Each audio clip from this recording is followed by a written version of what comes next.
사역을 할 때 한 세 가족 분을 신방을 하게 됐습니다. 서울에서 지내시다가 서울 본사에 계시다가 울산의 공장에 이제 발령을 받아 내려오신 분인데 신앙생활을 제법 오래 한 젊은 집사님 부부셨어요. 이 남자분께서 첫 출근을 하시고 구내식당에서 점심 식사를 하시게 됐는데 당연히 항상 하던 것처럼 식사 기도를 이제 하신 거죠. 그 식사 기도를 하는 모습을 보고 옆에 있었던 고참 선배가 하는 말이 "이 예수쟁이가" 그러더랍니다. "이 예수쟁이가." 세상 사람들이 우리 그리스도인들을 보고 예수쟁이라고 이야기를 하죠. 별로 어감이 그렇게 좋지는 않습니다. 또 좋은 뜻으로 하는 이야기도 물론 아닌 것 같아요. 그런데 어느 날 뭐 궁금해졌습니다. 예수쟁이, 쟁이. 대충 이 쟁이라는 말 여러분 아시죠? 어떤 의미를 갖는지. 제가 한번 정확한 뜻이 뭘까 싶어서 네이버 사전에 쟁이라고 쳐봤더니 이렇게 뜻이 되어 있습니다. 쟁이. 그것을 나타내는 속성을 많이 가진 사람을 뜻하는 전미사. 이렇게 이야기가 돼 있어요. 제가 이 표현을 보고 그것을 나타내는 속성을 많이 가진 사람을 뜻하는 말, 이 말을 보니까 이 예수쟁이라는 말이 제 마음에 확 와닿았어요. 이건 너무 좋은 말이다. 내가 예수쟁이구나. 내가 예수쟁이가 되어야 되는구나 하는 그런 생각을 하게 됐습니다.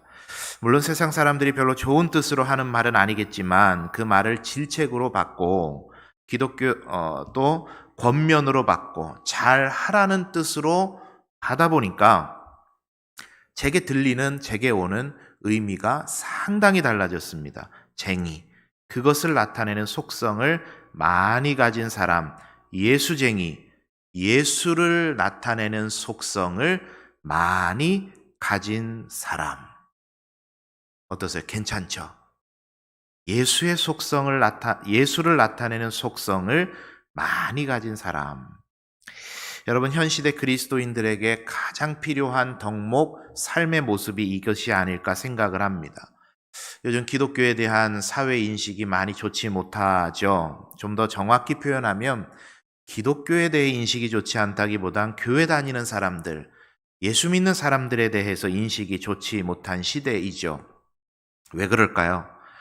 물론 이렇게 면면히 들여다보면 참 오해에서 비롯되는 그런 이야기들도 굉장히 많습니다. 그런데 자아 비판적인 시각을 가지고 한번 생각을 들여다보면 우리가 예수의 속성을 너무 가지지 못해서 사람들이 우리를 통해서 예수의 속성을 보지 못하고 있기 때문에 그런 것은 아닐까. 그러한 시각과 생각을 가지고 성경을 보니까 이 성경에 계속해서 하는 이야기가 뭐냐면 우리에게 너희들이 예수의 속성을 좀 가져야 되지 않겠냐, 그 이야기를 하는 게 성경의 일관된 그런 메시지입니다. 그래서 오늘은 그러한 문제의식을 우리가 가지고 이 예수쟁이라는 말의 의미를 생각하면서 우리가 진정한 예수쟁이, 정말 예수쟁이다운 예수쟁이가 되기 위해서 갖추어야 될 것들이 무엇이겠느냐, 오늘 본문의 말씀을 근거로 해서 그 내용을 함께 생각해 보려고 합니다. 우리가 진정한 예수쟁이가 되기 위해 있어야 될 것, 그 첫 번째 권면은 뭐냐면 예수의 마음을 품어라 하는 것입니다. 이게 가장 시작점이고 전제입니다. 한번 따라할까요? 예수의 마음을 품어라. 자, 5절의 말씀을 한번 같이 보도록 하겠습니다. 읽어볼게요. 시작. 너희 안에 이 마음을 품으라. 곧 그리스도 예수의 마음이니. 무엇을 품으라고요? 그리스도 예수의 마음을 품어라.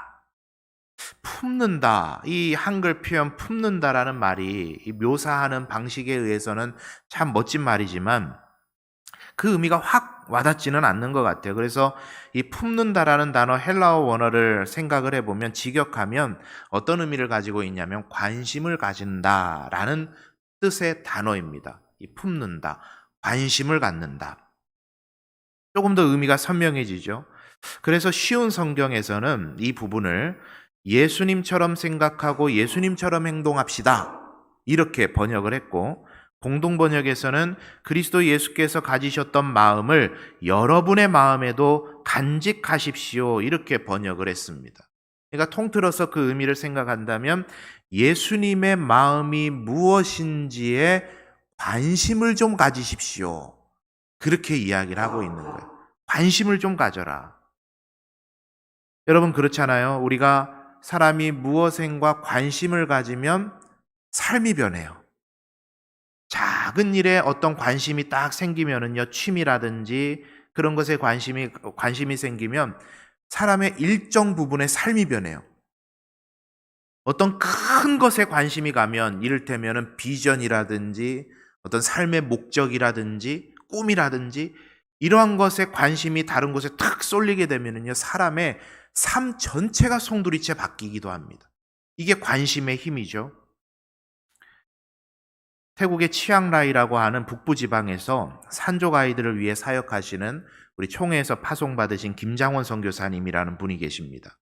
제가 태국에 단기 선교를 가게 돼서 알게 된, 그런 교제하게 된 선교사님이신데, 가서 선교사님과 대화를 하고 사역에 대해 듣고 전도여행 가이드를 받고 하면서 며칠간을 그 선교센터에서 지내면서 이 선교사님과 교제하면서 느꼈던 게 있어요.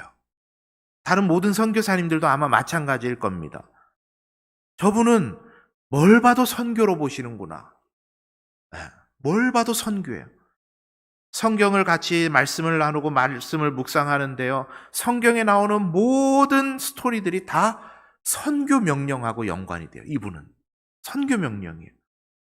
현지의 사람들을 대해도요, 다 선교 대상자예요. 저희처럼 방문을 하는 사람은요, 한국 교회에 있는 모든 성도님들은요, 다 선교 후원자들이에요.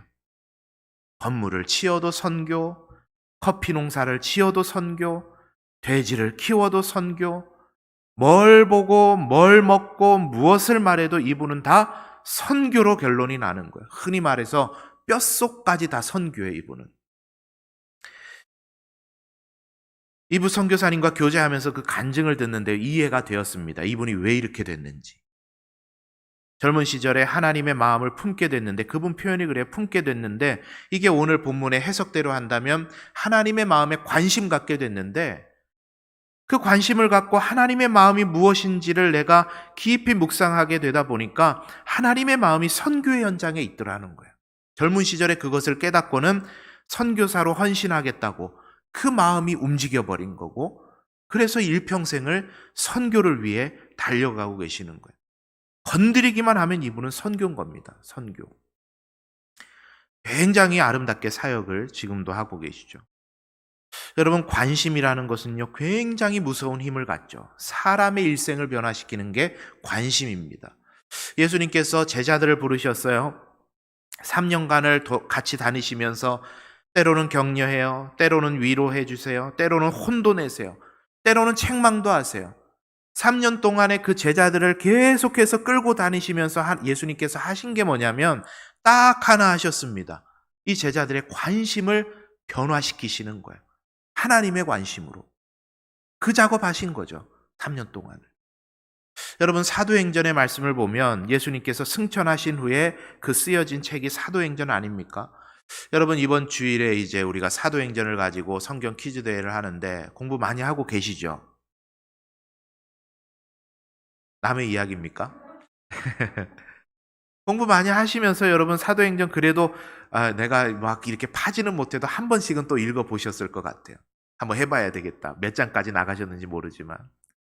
그 사도행전을 보면은요, 1장 8절의 말씀에 오직 성령이 너희에게 임하시면 너희가 권능을 받고 예루살렘과 유대와 사마리아와 땅끝까지 이르러 내 증인이 될 것이다, 이렇게 말씀을 하셨는데, 이 사도행전 1장 8절이 사도행전 전체의 말씀을 한 문장으로 요약한 말씀이에요. 무슨 말이냐면 당시의 사도들과 유대인들에게는 예루살렘과 온 유대가 그들의 심리 정서와 종교적 생각과 마인드 그러니까 마음의 마지노선이었습니다.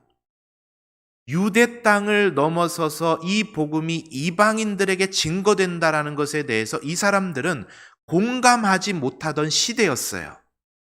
왜냐하면 하나님은 우리 유대인들만 사랑하셨고 아브라함의 자손들만 택하셨다라고 생각하는 선민 사상에 빠져 살았기 때문에 예루살렘과 온 유대가 이 사람들에게 있어서 마지노선이었어요. 그 이상은 몰라요.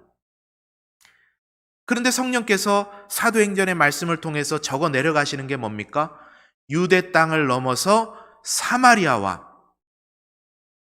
온 유대, 사마리아, 땅끝까지 이르러서 땅끝은 어디였어요? 당시에 빌립보, 유럽, 에디오피아, 저 아프리카까지, 아시아까지 그 복음이 증거되고 확장되는 일이 사도행전을 통해 일어나는 거예요. 그 분기점이 여러분 뭐였습니까? 베드로가 고넬료를 통해서 환상을 봤던 사건. 그 사건으로 인해서 예루살렘 공의회가 모여서 이방인들에게도 주의 복음 증거돼야 된다라는 것을 같이 선포하고 결정했던 사건. 이 사건들을 통해서 하나님은 그들의 관심을 변화시켜 가신 거예요. 몇 문제를 말씀드렸어요, 지금.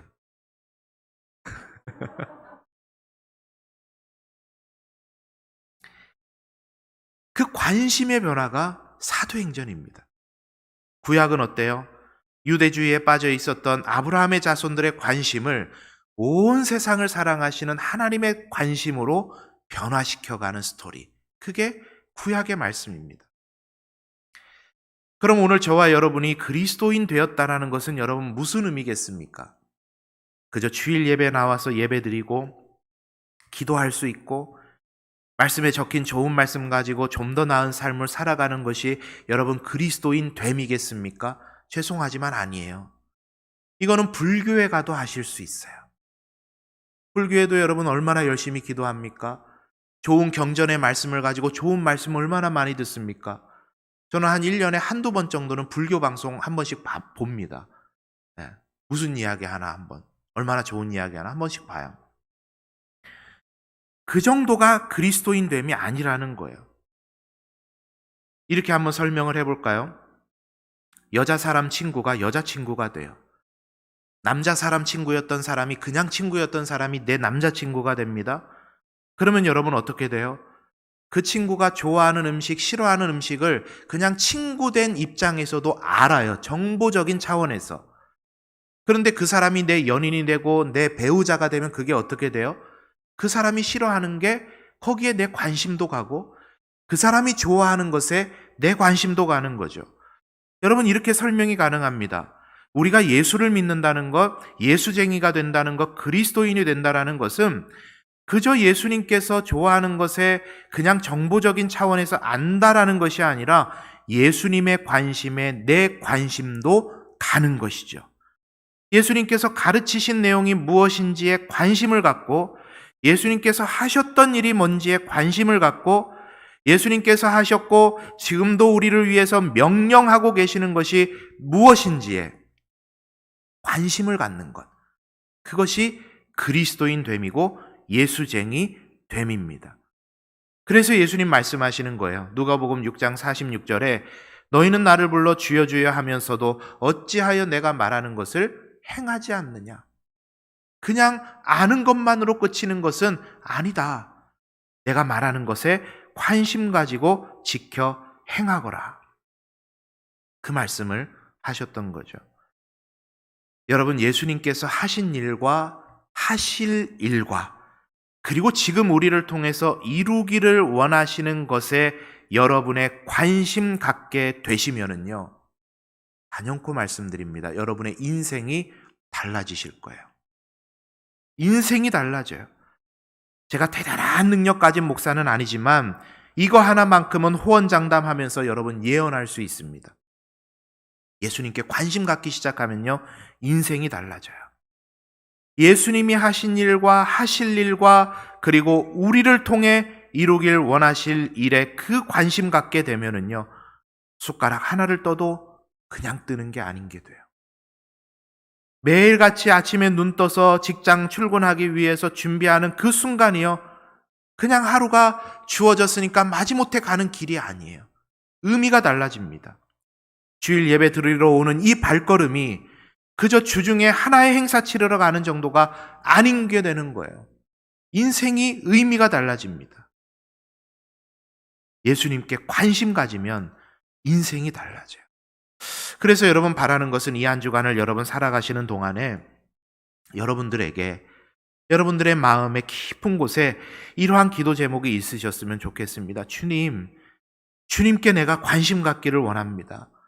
주님께서 이 땅에 오셔서 무엇을 하셨는지, 지금 예수님께서 무엇을 하고 계시는지, 그 주님께서 나를 예수쟁이로 부르셔서 그리스도인으로 부르셔서 내 인생에 무엇을 이루기를 원하시는지 주님 그거 알고 싶습니다.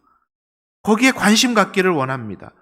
그래서 하루하루 그저 흘러가는 세월이 아니라 주님께서 이루어 가시는 그 하루하루를 내가 의미 있게 주님과 동행하며 살아가기를 원합니다.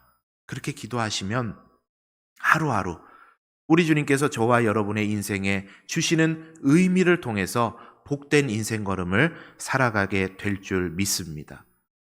그런 관심이 저와 여러분에게 있었으면 좋겠습니다. 그래서 여러분 이번에 하게 되는 사경회가 참 중요해요.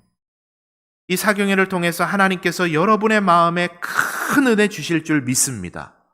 네. 우리 주님의 관심인지 무엇인지 우리 주님의 관심이 뭔지 알게 하셔서요. 여러분의 인생이 바뀌는 그런 경험이 있게 될 줄 믿습니다. 사모하는 마음으로 여러분 참여하세요. 아직 마음 결정 못하신 분들 계십니까? 버스 지나간 다음에 후회하면 아니잖아요. 버스 있을 때 타는 게 지혜로운 겁니다. 사경회를 하든지 말든지 나하고는 상관없다 하는 분 계십니까? 한번 와보세요. 주님께서 너를 위해 내가 이 자리 마련했다 확신 들도록 우리 주님께서 저와 여러분 각자의 심령에 큰 은혜 주실 것을 저는 믿습니다. 집이 멀어서 고민이신 분 계십니까? 밤에 늦게 끝나고 새벽에 너무 빨리 시작하면 교통편도 마땅치 않고 제가 택시비 드릴게요. 그런 분들 걱정하지 말고 오세요. 택시 타고 오면 제가 택시비 드리겠습니다. 저녁에 여러분 오고 새벽에 오면 피곤할 것 같으세요? 여러분 한번 생각해 보세요. 우리 좋아하는 일 위해서는요, 밤을 새우고 꼭 또 새벽에 일어나서도 다 하지 않으세요? 우리가 좋아하는 일에는 돈이며 시간이며 피곤이며 모든 걸 희생해서라도 하면서도 그걸 희생이라고 생각도 안 하는데 우리 주님께서 나 너 만나러 간다. 너하고 눈 마주치고 싶다. 네 인생에 내가 들어가고 싶다. 네 인생 내가 의미 있게 만들어줄게 하고 우리를 초청하고 계시는데 거기에는 우리가 5만 가지 핑계를 대면서 못 나오신다면 여러분 좀 그렇지 않습니까? 저는 못 나오신다 그래서 정죄하지는 않을 겁니다. 그러나 우리 주님 서운해하시지 않으시겠어요? 너를 위해 예배했는데. 우리가 진짜 예수쟁이로 살지 못하는 이유는 가장 큰 이유는 우리가 예수님의 마음에 너무 관심 없이 살아가고 있기 때문입니다. 오늘 바울이 하고 있는 권면 그리스도 예수의 마음에 관심 가지십시오. 이 권면을 저와 여러분에게 주시는 말씀으로 받아서 이 한 주간 살아가시면서도 주님 마음에 관심 갖고 살아가시는 저와 여러분의 복된 삶이 다 되시기를 바랍니다. 주의 마음에 관심 갖자. 두 번째는 우리가 진짜 예수쟁이로 살아가기 위해 가져야 되는 자세는 낮아지는 자세다. 이렇게 성경이 말합니다. 이 말을 다른 말로 조금 바꿔보면 하나님 주시는 힘으로 살아가라. 이 권면이에요. 우리 한번 따라할까요? 하나님 주시는 힘으로 살아라. 이것이 기독교 복음의 핵심이죠. 8절의 말씀을 우리 한번 같이 읽어보도록 하겠습니다. 시작.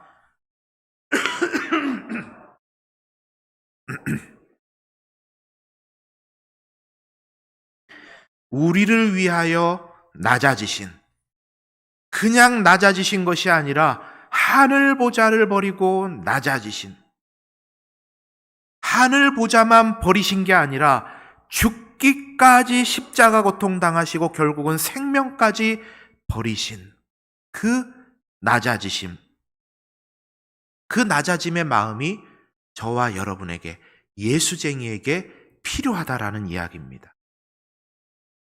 이 말은 다른 말로 하면 너희들 힘 빼고 하나님의 힘으로 살아라, 그 말이에요.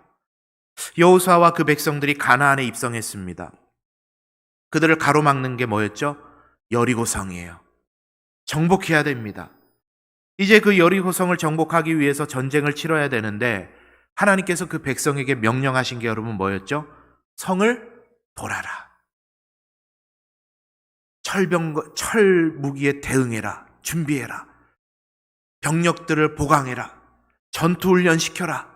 성을 올라가기 위해 사다리를 준비해라. 이런 명령을 하신 게 아니라 참 어이없는 명령을 하신 거예요. 성을 돌아라.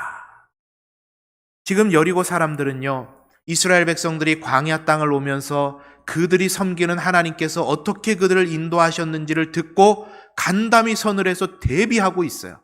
전쟁에 이기기 위해서 성문을 걸어 잠그고 대비하고 있습니다. 자, 그 전쟁을 준비하기 위해서 많은 병력들을 준비하고 많은 것들을 준비해야 되겠는데 목숨 걸고 전쟁해도 모자를 판에 무슨 의식 치르듯이 성을 돌라는 게 말이 됩니까? 말이 안 돼요. 그런데 하나님께서 그 일을 요구하시는 겁니다. 하나님께서 여러분 이 일을 통해서 요구하셨던 게 뭐죠? 너희들 힘 빼라, 이거 이야기하시는 거예요. 너희들 어깨에 힘 빼라. 하나님의 백성은, 예수쟁이는 자기 잘난 맛에 사는 존재가 아니라 하나님의 힘으로 사는 존재이기 때문에 무력으로 그 성을 정복할 것이 아니라 믿음의 순종으로 그 성을 정복하도록 훈련시키고 계시는 거예요. 얼마나 바보 같아요. 그런데 그 하나님의 말씀이, 방법이 먹히고 7일 만에 그 성이 함락되어 버리는 거죠. 백성이 어깨에 힘을 뺐더니 하나님이 일하시기를 시작하시는 거죠. 그런데 인간의 연약함이 그 직후에 또 나옵니다. 하나님 그렇게 가르쳐 주셨는데도 못 깨닫는 거예요. 아이성 앞에서요, 어깨에 힘이 잔뜩 들어갔어요. 우리가 할 수 있다. 이건 뭐 우리 병력 다 안 보내도 된다. 이건 쉽게 정복 가능하다. 그러고 갔더니 어깨에 힘 빡 주고 갔더니 대패해버리게 되죠. 여러분, 예수쟁이는요, 자기 자신을 낮추고 하나님의 힘으로 사는 사람들이 예수쟁이입니다. 그래서 예수쟁이는 자신이 높은 지위에 있다고 해서 갑질하지 않아요. 간혹 가다가 사회 고위층이 갑질해서 뉴스에 나오는데 알고 보니까 어느 교회 집사님, 장로님, 권사님이더라. 이런 뉴스 보면은요, 속이 뒤집혀요. 도대체 그 사람이 알고 섬기는 그 예수님은 누구이길래, 뭘 받길래, 그 예수님에게서 뭘 받길래 저런 걸까? 진짜 예수쟁이가 살아가는 삶의 방식을 성경은 이야기할 때 온유함이라는 단어로 설명을 합니다. 온유함. 프라우테스라고 하는 헬라어 단어가 이런 의미를 가져요. 잘 들어보세요. 자기를 하나님의 비천한 종으로 여기고 하나님의 뜻에 완전히 순종하여 그러므로 타인에 대하여 노하든가 교만한 생각을 품지 않는 상태. 이게 온유함이고 그리스도인의 삶의 방식이 이와 같다라는 겁니다. 쉽게 설명하면 그런 거죠. 내가 죽을 비천한 죄에 빠져 살아가던 인생이었는데 하나님께서 나를 구원해 주셨으니 그 은혜가 커서 나 같은 사람도 하나님 용서하시고 받아주셨는데 내가 뭐라고 사람들에게 교만 떨고 사람들에게 막말하고 사람들에게 나쁘게 대하면서 살아가겠는가, 이 생각하고 살아가는 사람이 예수쟁이라는 이야기입니다. 우리 주님께서 하신 일이 그거였던 거예요. 그는 하나님의 모습을 지니셨지만 하나님과 동등함을 당연하게 생각하지 않으시고 오히려 자기를 비워 종의 모습을 취하시고 사람들과 같이 되셨습니다. 자기를 낮추시고 죽기까지 순종하셨는데 그게 바로 십자가셨습니다. 이걸 예수님이 보여주셨던 거죠. 여러분, 우리가 세상을 살아가면서 이렇게 산다라는 것이 결코 쉬운 일 아닌 건 너무 잘 압니다. 특히 사람과의 관계에서 자꾸 나를 괴롭히고 자꾸 나를 힘들게 하고 욕 나오게 하는 사람 때문에 내 속에서 불 같은 게 막 올라오고 힘으로 대응하고 싶은 그런 욕망들이 막 올라올 때 참고 참으려니 내 속이 계속 아프고, 왜 그리스도인은 계속 이렇게 희생하며 살아야 되나? 바보같이 살기 싫은데 자꾸 이것들이 내 마음속에서 올라올 때 여러분 얼른 생각하세요. 죽어야 산다. 이거 생각하세요. 죽어야 산다. 이런 고민을요, 다윗 시대 찬양대 지휘자였던 아삽이라는 사람이 이런 고민을 했어요. 지난 수요 예배 때 제가 조금 말씀드렸던 내용인데, 시편 73편에 보면은 이 다윗 시대 찬양대 지휘자였던 이 아삽이라는 분이 노래를 지어서 시편에 적어놨습니다. 이런 내용이에요. 여러분 한번 제가 세 번역으로 읽어드릴 테니까 그 내용을 한번 잘 들어보십시오. 하나님은 마음이 정직한 사람과 마음이 정결한 사람에게 선을 베푸시는 분이건만 나는 그 확신을 잃고 넘어질 뻔했구나. 그 믿음을 버리고 미끄러질 뻔했구나. 그것은 내가 거만한 자를 시샘하고 악인들이 누리는 평안을 부러워했기 때문이다. 그들은 죽을 때에도 고통이 없으며 몸은 멀쩡하고 윤기까지 흐른다. 사람들이 흔히들 당하는 그런 고통이 그들에게는 없으며 사람들이 을에 당하는 재앙도 그들에게는 아예 가까이 가지 않는구나. 오만은 그들의 목걸이요 폭력은 그들의 이웃이다. 그들은 피둥피둥 살이 쪄서 거만하게 눈을 치켜뜨고 다니며 마음에는 헛된 상상이 가득하며 언제나 남을 비웃으며 악의의 참말을 쏘아붙이고 거만한 모습으로 폭언하기를 즐긴다. 입으로는 하늘을 비방하고 혀로는 땅을 휩쓸고 다닌다. 하나님의 백성마저도 그들에게 홀려서 물을 들이키듯 그들이 하는 말을 그대로 받아들여 덩달아 말한다. 하나님인들 어떻게 알 수 있으랴? 가장 높으신 분이라고 무엇이든 다 알 수 있으랴 하고 말한다. 그런데 놀랍게도 그들은 모두가 악인인데도 신세가 언제나 편하고 재산은 늘어만 가는구나. 이게 그 당시에 시대상을 바라보던 아삽이 지었던 한탄입니다. 읽은 내용이 여러분 이해가 되십니까? 아이고, 천불이 올라오게 하는 저 악하게 사는 사람들 하나님께서 천벌을 내려주셔야 내 속이 후련하겠는데, 아이고 너무 잘 돼요. 악인인데도 너무 편하게 죽어요. 죽을 때라도 좀, 죄송합니다, 아삽이 했던 이야기예요. 비참하게 좀 죽어야 내 속이 후련하겠는데 죽을 때도 너무 아름답게 죽어요. 그러니 하나님께서 이 사람들 심판 안 해주시고 뭐 하시나 그런 의문이 든 거예요, 아삽이. 그런데 이후에 나오는 내용이 이제 그 내용에 대해서 설명하는데 그건 여러분 나중에 집에 가서 한번 읽어보십시오. 시편 73편입니다. 자, 그런데 하나님은 정직하고 정결한 사람들에게 잘 대해 주셔야 되는데 악인들이 득세하는 걸 보니까 내 마음이 너무 불편하다, 그런 이야기인 거죠. 그런데 여러분 이게 끝이 아니에요. 이게 끝이 아니에요. 죽으면 끝이 아니에요. 여러분 부활이 뭔지 아십니까? 부활이 죽어 무덤에 있는 자도 벌떡 일으키셔서 최후의 심판을 하시는 게 부활이에요.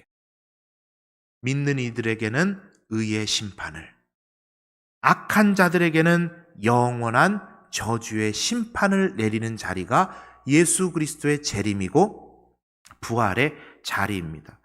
그러니 이 생에서 저와 여러분이 세상 사람들과 살 부대끼며 살아가는 그 삶의 자리에서 뭔가 하나님 심판 안 하신다고 불평하실 거 없어요. 끝에 가서 하나님 다 심판하세요. 그것을 보면서 우리가 마음 다칠 필요가 없다라는 이야기입니다. 내 힘으로 하려고 하지 마세요. 하나님께서 마지막에는 다 처리하십니다. 내 힘으로 하지 마세요. 그냥 죽으세요. 하나님께 맡기면 편안해집니다. 그래서 저는요, 목양실에다가 서각을 해서 제가 직접 주문 제작을 해서 걸어놨습니다. 한번 같이 읽어볼까요? 시작. 나는 날마다 죽노라. 누가 자꾸 괴롭혀서 걸어놓은 건 아닙니다. 나는 날마다 죽노라. 제 목회 평생에 제가 다짐하면서 가야 되겠다고 생각해서 주문해서 제가 하나 만들어 놨습니다. 나는 날마다 죽노라. 고린도전서 15장 31절에 바울은 이렇게 말합니다. 형제들아, 내가 그리스도 예수 우리 주 안에서 가진 바 너희에 대한 나의 자랑을 두고 단언하노니 나는 날마다 죽노라. 바울이 부활 소망에 대해서 전하면서 말합니다. 죽어야 산다. 이게 예수쟁이들이 자칫 놓치는 삶의 원리입니다. 죽어야 삽니다. 죽으면 그때부터 하나님 일하시는 거예요. 사람 때문에 확 올라올 때, 자식 때문에 뭔가 막 올라올 때, 남편 때문에 올라올 때, 아내 때문에 뭔가 올라올 때, 교회에서 누구 때문에 막 뜨거운 것이 올라올 때, 여러분 꼭 생각하세요. 죽어야 산다. 죽으면 편안해집니다. 그래서 오늘 본문이 말하는 거죠. 빌립보서 2장 9절에서 11절을 보니까 이러므로 하나님이 그를 지극히 높여 모든 이름 위에 뛰어난 이름을 주사 하늘에 있는 자들과 땅에 있는 자들과 땅 아래에 있는 자들로 모든 무릎을 예수의 이름에 꿇게 하시고 모든 입으로 예수 그리스도를 주라 시인하여 하나님 아버지께 영광을 돌리게 하셨느니라. 내 힘 빼고 내가 죽으니까 하나님이 세우시고 하나님이 일하시더라는 겁니다. 오늘 김찬희 집사님께서 찬양 너무 은혜스럽게 잘해주셨는데 나의 한숨을 바꾸셨네. 그게 하나님이 일하시는 방법입니다. 여러분 죽는 거 힘들죠. 그래서 우리는 기도해야 됩니다. 하나님, 제가 아직도 살아 있습니다. 저를 죽여 주옵소서. 내가 죽으면 하나님께서 일하십니다. 여러분의 삶의 자리에 많은 힘든 일, 사람과의 관계, 여러 가지 어려운 일, 아픔들 많이 있으실 때 하나님께서 일하실 수 있도록 여러분의 어깨에 힘 빼고 내 목에 힘 빼고 잘 죽으십시오. 그러면 하나님께서 반드시 여러분을 위해서 일해 주실 줄 믿습니다. 이 한 주간 살아가실 때 내 힘, 내 멋, 내 고집, 내 능력으로 사는 것 아니라 오직 하나님의 힘으로 살아가신다면 그 하나님께서 저와 여러분의 삶의 매사에 일해 주시는 그런 은혜를 주실 줄 믿습니다. 그런 은혜 가운데 살아가시는 여러분 되시기를 바랍니다. 말씀을 정리합니다. 우리는 예수쟁이입니다. 따라하겠습니다. 우리는 예수쟁이다. 네, 맞습니다. 우리가 누가 뭐라 해도 우리는 예수쟁이 돼야 됩니다. 예수를 나타내는 속성을 많이 가진 사람, 예수쟁이. 이 한 주도 우리 주님의 마음에 관심 가지시고 세상의 복음든 자로서 낮아짐의 자세를 통해서 예수쟁이로 살아가시는 그런 은혜가 저와 여러분에게 있게 되기를 바랍니다.